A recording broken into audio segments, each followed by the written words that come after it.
Hi there. You are watching a demo of the Quadraphonic Universally Accessible Resource Kit, also known as QUARK. This project is supported in part by the National Endowment for the Arts via the nonprofit radio station Dublab, which is dedicated to the growth of positive music, arts, and culture. I'm Kamran V, an arts technologist, sometimes known as Psychic. You can learn more about me at psychic.com, spelled C-Y-K-I-K.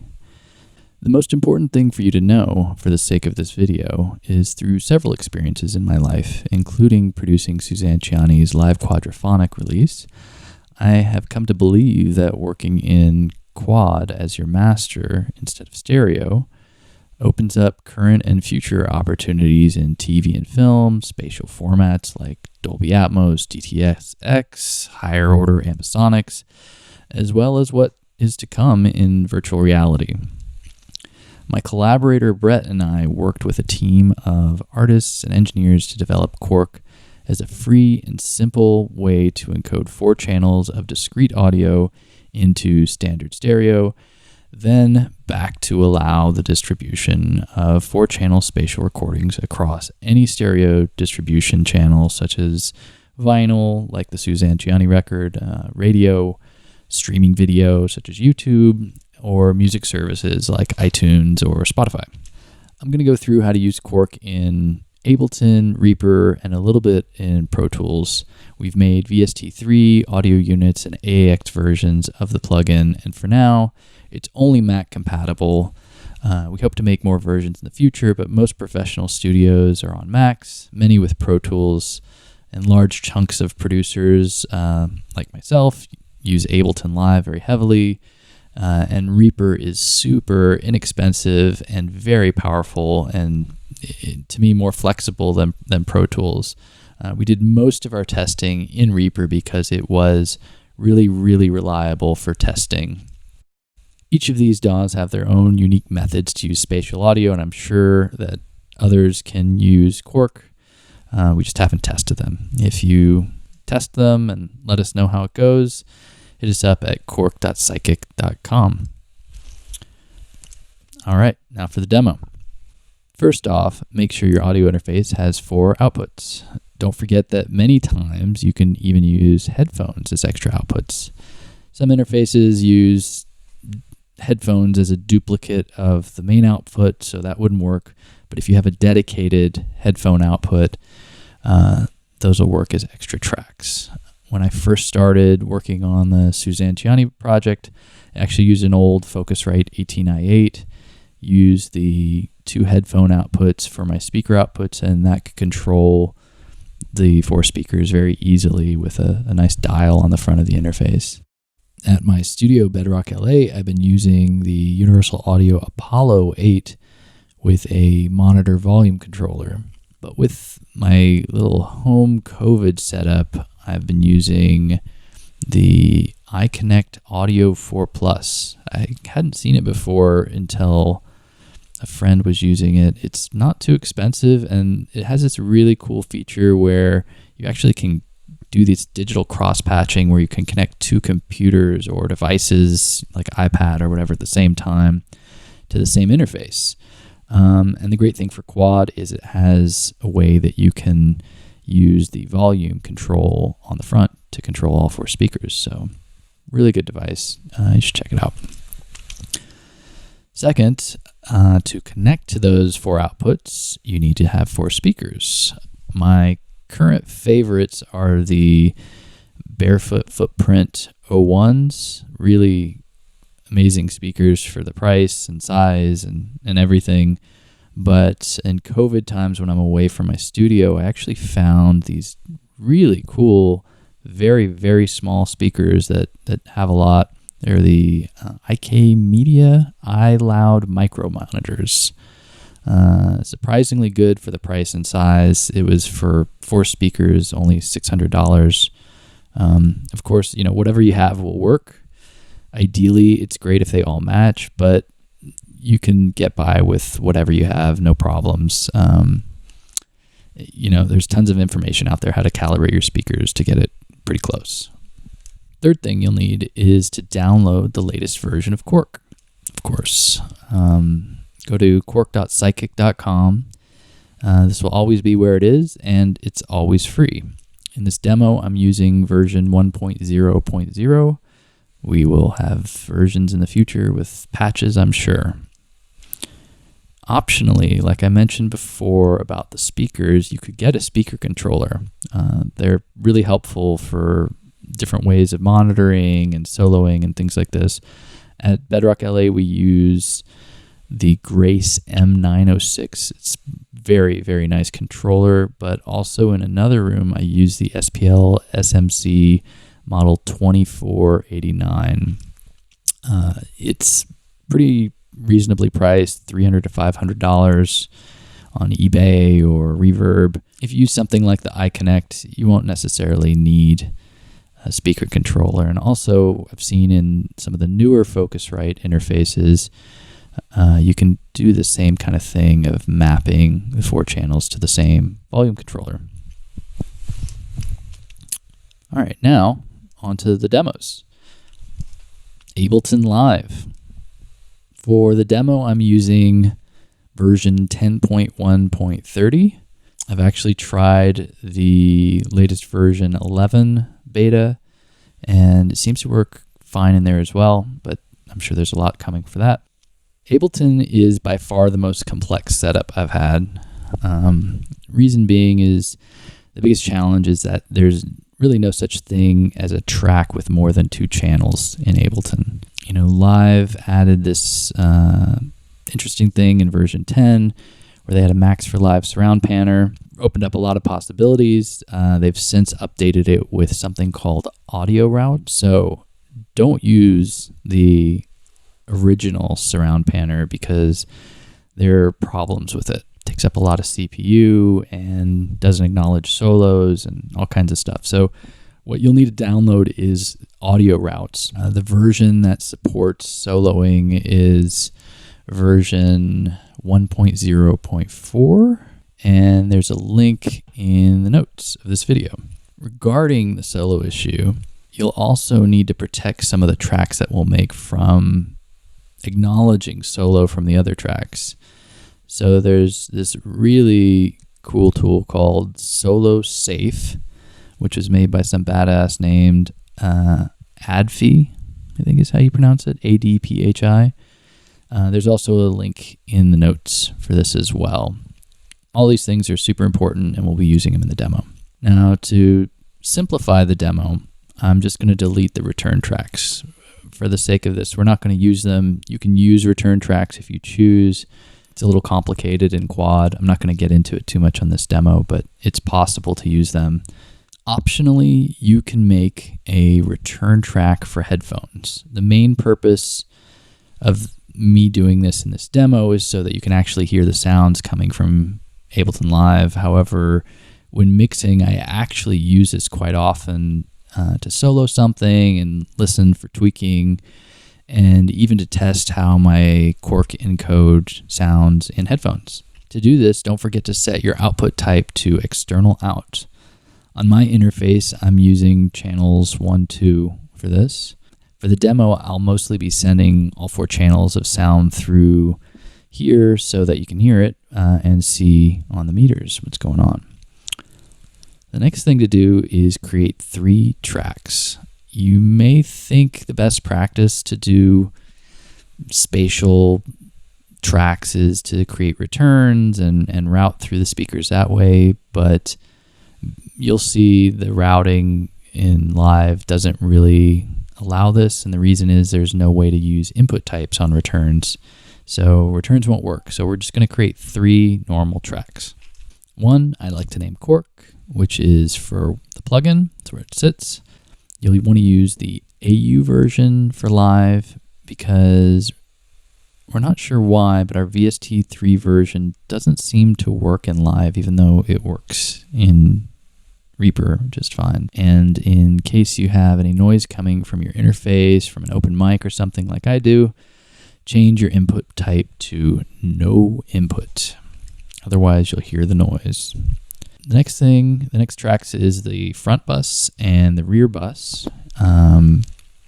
set the input type to be the QUARK channel. This was the issue with the returns I was mentioning before. So on a normal audio track, you have input types and channels to choose from. So once you change those to QUARK, on the first one, you just leave it to the default, and on the rear bus, you change it to channel 3/4.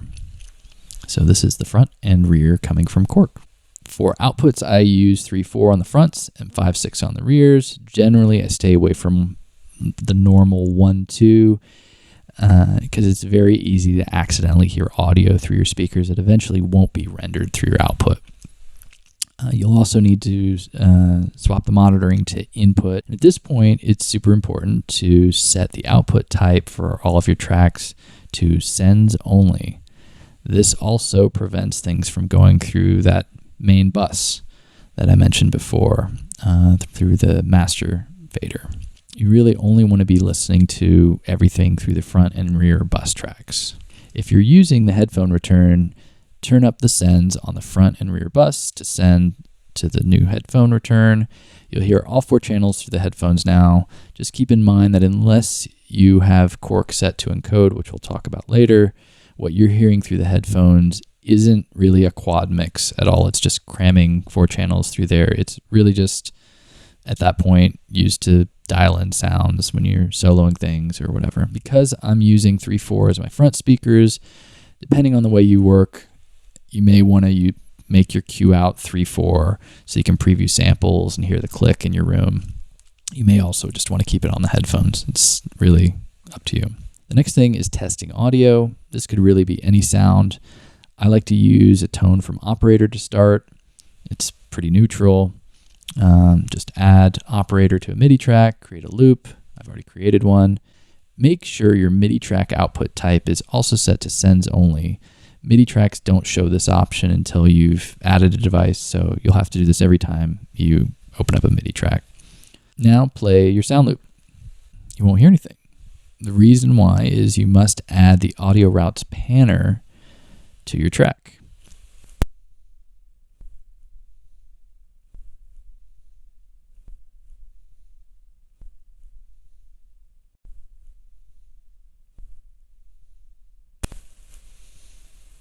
Set your speakers to quad.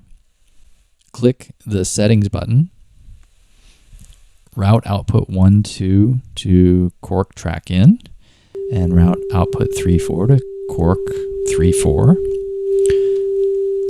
There's going to be a lot of things like this that where you're going back and forth between 1/2 and 3/4, and all of these numbers. They're a little arbitrary and a little confusing, but just try and follow along. 1 and 2 isn't always 1/2, 3 and 4 isn't always 3/4, 5/6 is 5/6. It's a whole thing.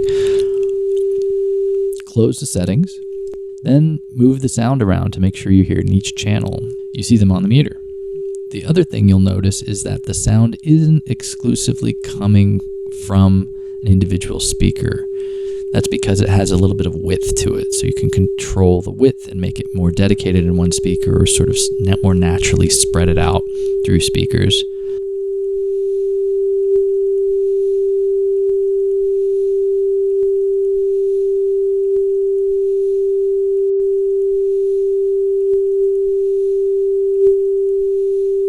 The other cool thing is you can map the function of the panner to all kinds of things like LFO or whatever. And in audio routes, they actually have some dedicated tools to play with to this end with panning. Since rotations are the most common question, I'll just show you the rotation, but there's other stuff to play with in there that you should do on your own. Okay, I'll add the panner LFO. Map the LFO to the AZ perimeter, which is the rotation, then let it run. It can be in free mode based on cycles, hertz, whatever, or in sync mode, locked to the tempo of your session. This is super fun to create musically timed rotations. The Audio Roots LFO isn't quite as exciting as the standard LFO in live, but the very good thing as you do a lot of tracks is that it seems to take less CPU than the standard LFO, so choose your weapon wisely. Now enough operator. Let's use some maybe more pleasant sounds. Here's some drums.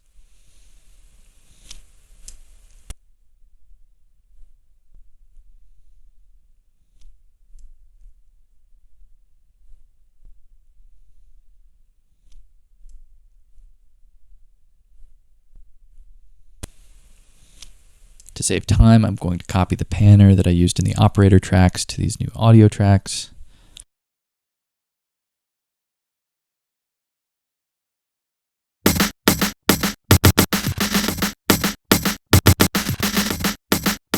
Effects. Keep in mind that if you add effects, that you'll always need to put the effect in front of the panner. Otherwise, you won't hear the effect. Here's an echo. I won't go into it here, but you can also use sends and returns to make effects. Depending on what you do, you would need 2 return tracks to send effects to all 4 speakers. There's a lot of ways that this can happen. Soloing. If you try soloing, you'll notice that everything mutes. That's because your QUARK front and rear buses mute when you solo. This is why you need that handy solo safe tool.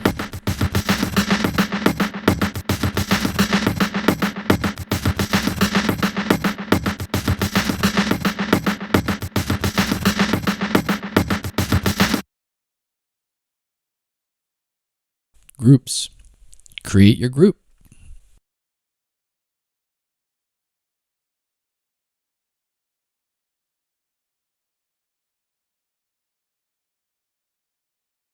Change the output type to sends only for the same reasons we discussed before. Add audio matrix from audio roots.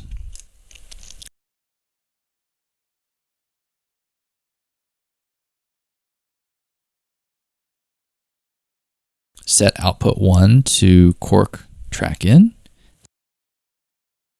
Set output 2 to QUARK 3.4. Click on the matrix at input 2, output 1, and another at input 3, output 2. You'll see in a minute why we've skipped input 1.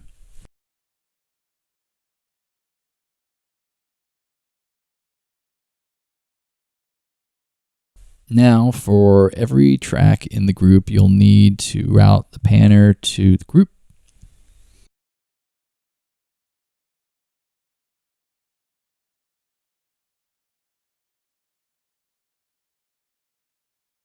You'll notice that the 1-2 matrix doesn't show up. This was that reason I was talking about. I'm not sure why, but this is just the way audio matrix behaves, so that's why we skipped input 1. Soloing groups. You'll notice later that the output is different. Please ignore it. This is me fixing my mistake. So I thought that soloing groups just didn't work, but it turns out that if you change the output to the group name like you would normally do in Ableton, that the solo function starts to work, even though the audio technically goes through the panner and not through this output section. So if you flip the tracks in your group to the group name, you'll be able to solo the group. Group effects. Another very cool reason for groups is group effects. However, as far as I can tell, you can't do this. Audio Matrix bypasses the typical signal path, and unfortunately you just don't hear the effect.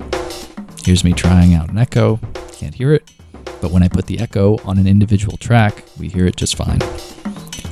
Your only option is to put effects on the individual tracks within the group, or send the individual tracks to return tracks with effects, like I mentioned before. If someone figures out how to put effects on groups, please let me know. Contact me at psychic.com. I'm sure there's a way, but I think it involves modifying the different audio roots devices in Macs and somehow be able to see the input channels the same way that the front and rear bus tracks can. This would open up a lot of possibilities and ultimately save a lot of CPU. So let me know. Okay, QUARK. This is actually the simplest thing of the entire Ableton setup.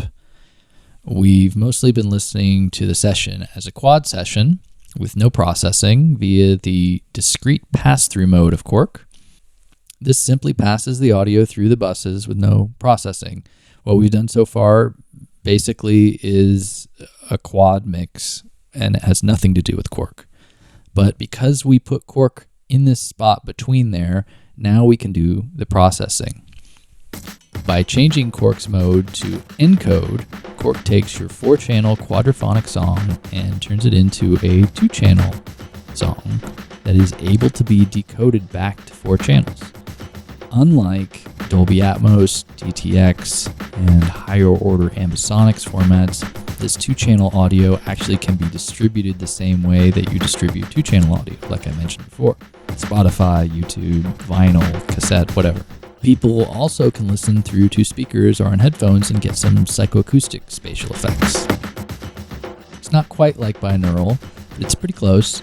And the thing that binaural doesn't do that this does is if they can run the audio through a quadraphonic QS compatible decoder, such as Involve Audio's Surround Master, some vintage QS decoders, or even Dolby Pro Logic 2, they can actually unfold the audio into quad. The Involve decoder tends to be the best for decoding QS. It's actually the same decoder that I put in the Suzanne Ciani Live Quadraphonic record. But the beauty of Dolby Pro Logic 2 is that the install base is massive. Nearly every receiver from 2001 to now actually has Dolby Pro Logic 2 inside of it. There's this music mode. You can do some tweaks, and it actually sounds pretty good. Not quite as good as the Involve one, but pretty close. We also offer the QUARK code to any manufacturer, developer wanting to use it for free. I'm sure you can imagine your favorite smart speaker having QUARK built into it, unlocking quadraphonic sound for new music made via QUARK, but also unlocking all of the amazing quad recordings from the 70s sitting on Spotify and YouTube right now. This is why the other modes of QUARK are important, actually. The decode mode is actually there if you have pre-recorded quadraphonic QS audio to run through your DAW, to listen through 4 speakers. I know it's an effort to route through your DAW to listen to something from Spotify or YouTube, but it beats having to buy a piece of hardware to do this. Most importantly, though, the Encode Decode mode is there for you as a mixer to preview what your listeners will hear when they're decoding your song. Think of it like when you listen to your song in your car, through computer speakers or small speakers. It's really to give you context on what the average person would hear when they listen to your music. Because the encoding decoding process isn't identical to your discrete 4-channel master, this gives you the idea of how the decoded audio sounds, or even when you're in encode mode, this gives you an idea of what the encoded audio sounds like. You may choose to make different mix decisions based on how you hear this the same way you would when you listen to something in the car. To show you a little bit of how the math works, here is that same operator tone playing through QUARK.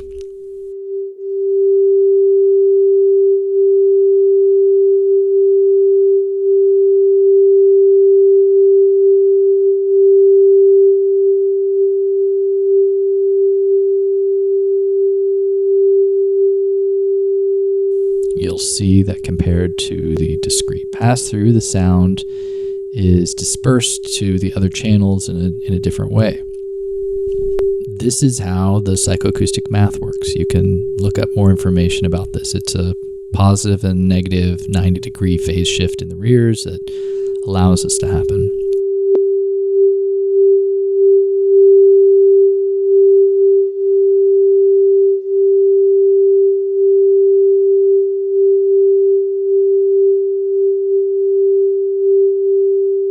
Rendering. Because of the way we have to route for Ableton, rendering is a little different than you may be accustomed to. I'll make a quick arrangement.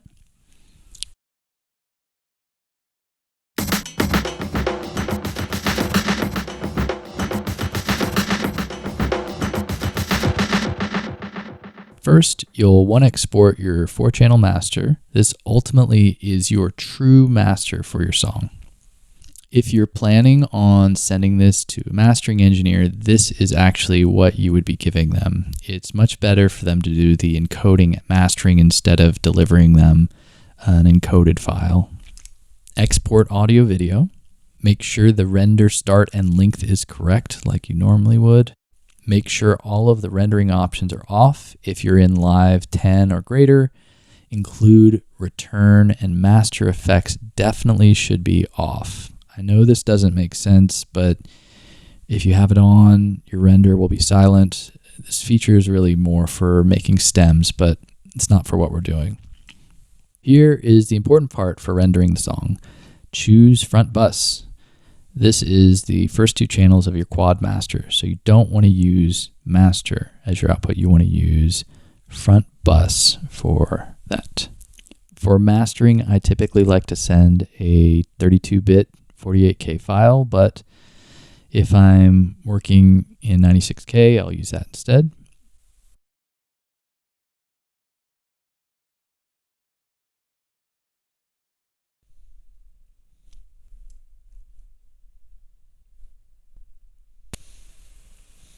Next, do the same thing, but choose the rear bus. Now you have a full resolution discrete quad master. This is truly your master. If you're not going to mastering or want to make a reference, render your QUARK encoded file. Go back to your QUARK track, switch the mode to encode. Optionally, you may want to add EQ or limiting or whatever. If you do this, you would place it on your front bus.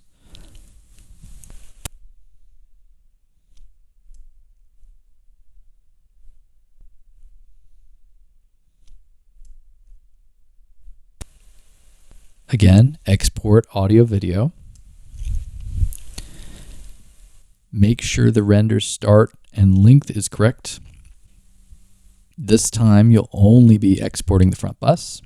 For this render, a 24-bit 48K triangular dithered file would work. There's plenty of debates about the dithering, but do whatever the hell you want. Depends on your music. Now you have your QUARK master or reference, depending on what you're going to do with it. If this is the end of your process, this is what you'll actually distribute to Spotify, YouTube, or even press on vinyl or tape on a cassette. And remember to turn off the effects on your front bus after you make your reference, or you'll have these mastering effects on your front bus of later exports for your quadraphonic master. Okay, last thing is a little bit of a bug. When you do mixer automation in Ableton Live, if it's routed through something like our Spacial panner and audio matrix, etc., you hear the mixer automation like volume and speaker on, etc. However, when you render the file, all of that disappears. It's a really nuanced, weird bug, and the only way around it I found was using the gain control in our panner. So if you just do your automation in the gain control of your panner, you can do the automation and it will render. That's pretty much it, though there is one last thing that I like to do. I also make a key map for Shift Option Q to quickly switch the QUARK modes. When I'm writing and mixing, this is a really easy way to quickly preview how things sound. Tap on the key map mode button, go to QUARK, and map to the mode section of QUARK. That's it. Thanks for watching and enjoy making music in space.